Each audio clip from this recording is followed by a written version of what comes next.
Assalamu alaikum viewers and welcome back to my channel Study Law with Bushra. So in today's video we are going to discuss the topic of documentary evidence under Kanun-e-Shahadat Order 1984. But before starting the discussion, I request you all to please subscribe to my channel and don't forget to press the bell icon for latest updates. Do share this video with your friends and don't forget to comment your feedback. So let's move towards the discussion. Documentary evidence is explained from Article 72 onwards of Kanun-e-Shahadat Order 1984. So starting from this article, Article 72 deals with proof of contents of documents. अब इसमें क्या बात की गई है कि हम contents of document को किस तरह से प्रूफ कर सकते हैं। अगर आपको याद हो तो आर्टिकल 70 में हमने कहा था कि तमाम फैक्ट्स को ऑरल एविडेंस से प्रूफ कर सकते हैं सिवाय कंटेंट्स ऑफ डॉक्यूमेंट को। अब ये आर्टिकल बता रहा है कि कंटेंट ऑफ डॉक्यूमेंट्स को किस तरह से प्रूफ किया जा सकता है।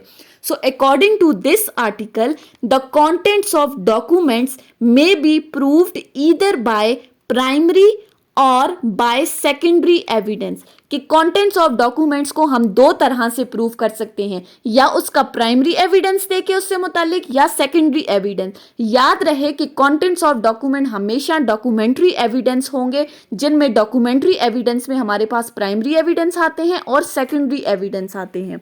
प्राइमरी एविडेंस को आर्टिकल 73 एक्सप्लेन करता है। उसके according primary evidence means the document itself produced for the inspection of court.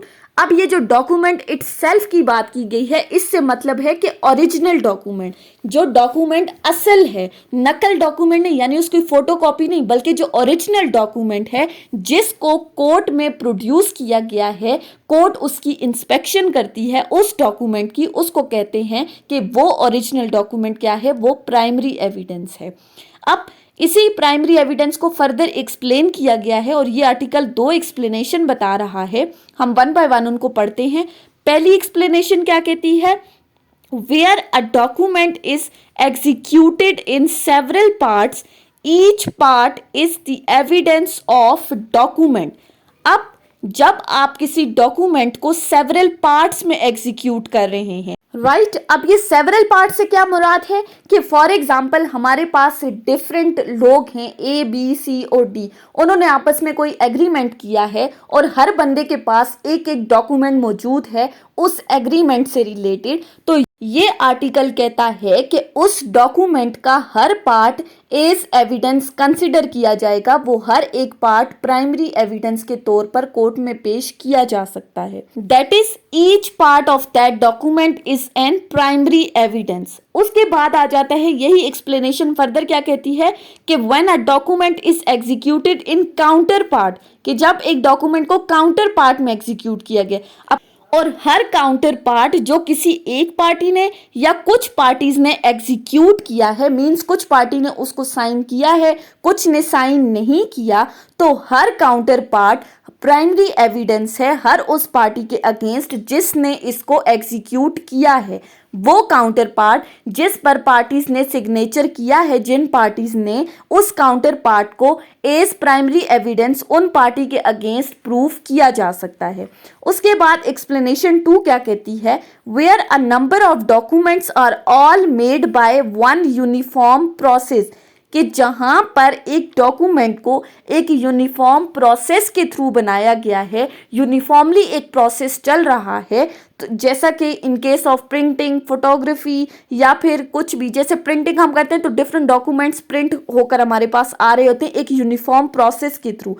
तो ये एक्सप्लेनेशन क्या कहती है कि हर वो डॉक्यूमेंट दूसरे के लिए प्राइमरी एविडेंस कंसिडर किया जाएगा, बाकियों के लिए वो कंटेंट्स ऑफ डॉक्यूमेंट्स क्या हैं, वो प्राइमरी एविडेंस हैं। लेकिन यही एक्सप्लेनेशन फर्दर कहती है that where they are all the copies of common original, they are not the primary evidence of contents of original, कि जहां पर ये ओरिजिनल डॉक्यूमेंट की कॉपीज होंगी तो ये कॉपीज प्राइमरी एविडेंस कंसिडर नहीं की जाएंगी, ये कॉपीज ओरिजिनल डॉक्यूमेंट के कंटेंट्स की प्राइमरी एविडेंस नहीं होंगी, बल्कि फिर वो हमारे पास सेकेंडरी एविडेंस कंसिडर किया जाएगा, जिसको आर्टिकल 74 एक्सप्लेन करता है।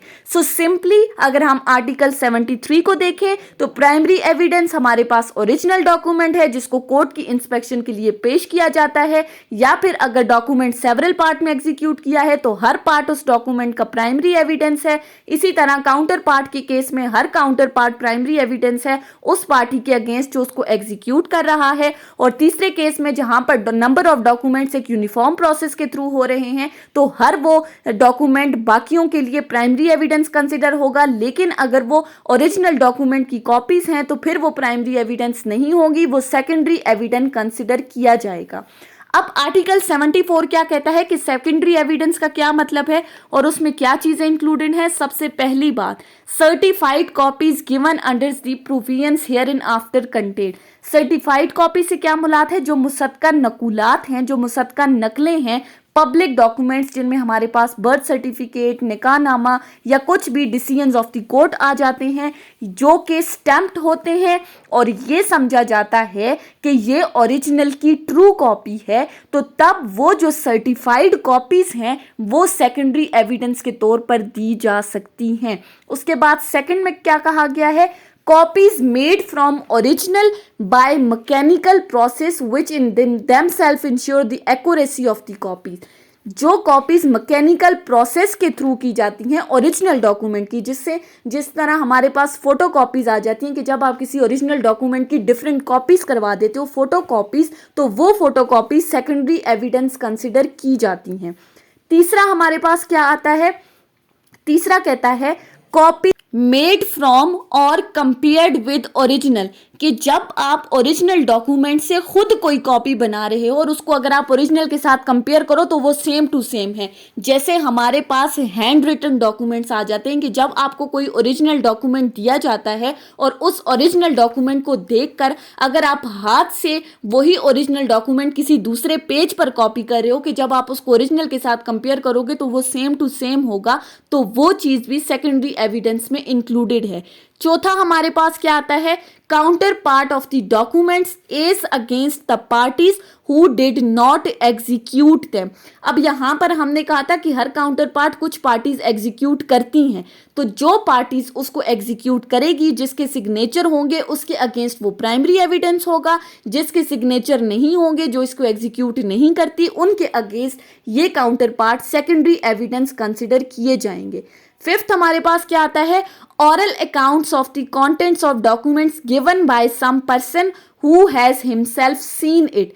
यानी कि कोई ऐसा बंदा जिसने किसी डॉक्यूमेंट को देखा हो, उसको पढ़ा हो और फिर उसको पढ़ने के बाद वो उससे रिलेटेड कोई एविडेंस दे जो ऑरल एविडेंस है, तो वो भी हमारे पास सेकेंडरी एविडेंस में इंक्लूडेड होती है। सो आर्टिकल 74 क्या कहता है, सेकेंडरी एविडेंस क्या क्या है, सर्टिफाइड कॉपीज आ गई, हमारे पास फोटो कॉपीज जो मैकेनिकल प्रोसेस के थ्रू होती हैं, या फिर कोई भी ऐसी कॉपीज जिनको हम ओरिजिनल के साथ कंपेयर कर सकते हैं जो ओरिजिनल से लिखी गई हैं, काउंटर पार्ट्स या ऑरल अकाउंट्स, ये सब हमारे पास सेकेंडरी एविडेंस में आते हैं। सो प्राइमरी एविडेंस हमेशा हमारे पास ओरिजिनल डॉक्यूमेंट होता है, सेकेंडरी एविडेंस उस ओरिजिनल डॉक्यूमेंट की कॉपी होती है। That was all about documentary evidence article 72 till article 74। I hope कि आपको ये टॉपिक समझ में आया होगा। अगर आपने इस वीडियो को अटेंटिवली सुना है तो thank you so much for watching this video. Till then अल्लाह हाफिज।